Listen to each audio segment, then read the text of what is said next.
ধর্ষকের মৃত্যুর আগে ধর্ষিতাকে মৃত্যুবরণ করতে হয়, এটা হচ্ছে আমাদের সোনার বাংলাদেশ। একজন ধর্ষকের জীবনের মূল্যকে এত বেশি যে তাকে ফাঁসির মঞ্চে দাঁড় করা যাবে না। আমরা বাংলাদেশে কয়জন ধর্ষকের নাম জানি যাকে কঠোর থেকে কঠোরতম শাস্তি দেওয়া হয়েছে, যাকে ফাঁসির মঞ্চে দাঁড় করা হয়েছে? আমরা কি আদৌ কেউ জানি? জানি না। অথচ আমরা কতগুলো যারা ধর্ষিত হয়েছে তাদের নাম জানি। অনেক বড় এই লিস্ট, আসলে অনেক বড়, বলে শেষ করা যাবে না। কুমিল্লার তনু, মাগুরার আসিয়া, 2 দিন আগেও কিশোরগঞ্জে 8ম শ্রেণীর একটি ছাত্রীকে বাসা থেকে তুলে নিয়ে ধর্ষণ করা হচ্ছে। বাবার হাতে মেয়ে ধর্ষিত হচ্ছে, ভাইয়ের হাতে বোন ধর্ষিত হচ্ছে। আমরা আসলে নিরাপত্তা কোথায়? আমার মনে হচ্ছে আমরা যেন আইয়ামে জাহিলিয়া যুগে চলে গিয়েছি। মাঝে মধ্যে মনে হয় এর থেকেও খারাপ সময় আছি আমরা, কারণ ওই যুগে মেয়েরা অ্যাটলিস্ট সম্মান নিয়ে মৃত্যুবরণ করতে পারত। জন্মের পরপর জ্যান্ত মাটিতে পুঁতে দেওয়া হতো, আর আমাদের ধর্ষণ করে নির্মমভাবে তারপর মৃত্যুবরণ করতে হচ্ছে। যদি সরকার আমাদের ওই নিরাপত্তা নাই দিতে পারে, তাহলে সরকারের কাছে আমাদের অনুরোধ, আমাদের জ্যান্ত মাটিতে পুঁতে দিক। আমরা বেঁচে থাকতে চাই না, আমরা সম্মান নিয়ে মৃত্যুবরণ করতে চাই।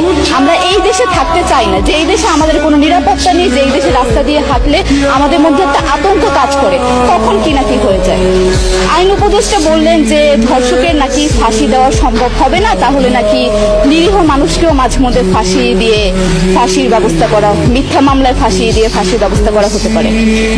আইন উপদেষ্টার কাছে আমার প্রশ্ন, আল্লাহ না করুক আজকে যদি আপনার কাছের কেউ, আপনার বোন অথবা আপনার স্ত্রী অথবা আপনার মেয়ের সাথে যদি এরকম কোনো কিছু হতো, আপনি কি আসলে এটা বলতে পারতেন যে না, ধর্ষককে ফাঁসি দেওয়া যাবে না?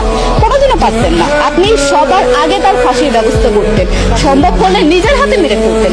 তাহলে আমাদের বেলায় কেন এত বৈষম্য? আমরা কি দোষ করেছি? আমরা কি নারী না? আমরাও তো কারো বোন, আমরাও তো কোনো বাবার সন্তান, আমাদেরও তো বেঁচে থাকার অধিকার আছে, তাই না? কিছু হলে মেয়েদের পোশাকের দোষ দেওয়া হয়। আমার কাছে প্রশ্ন, একটা 8 বছরের শিশুর মধ্যে এরকম কি থাকতে পারে যেটা একটা পুরুষকে অ্যাট্রাক্ট করবে, যেটা একটা পুরুষকে সিরিয়াস করবে? সেরকম হলে আসলে ধর্ষণ করা হতো সবসময় প্রাপ্তবয়স্ক মহিলাকে। কিন্তু আমরা আসলে পরিসংখ্যান গবেষণা করলে দেখতে পারি যে ধর্ষক সবচেয়ে বেশি করা হচ্ছে শিশুদেরকে, কিশোরীদের সবচেয়ে বেশি ধর্ষণ করা হচ্ছে। দৃষ্টিভঙ্গি পরিবর্তন করুন, চিন্তা ভাবনা পরিবর্তন করুন, ধর্ষকদের আইনের আওতায় আনুন।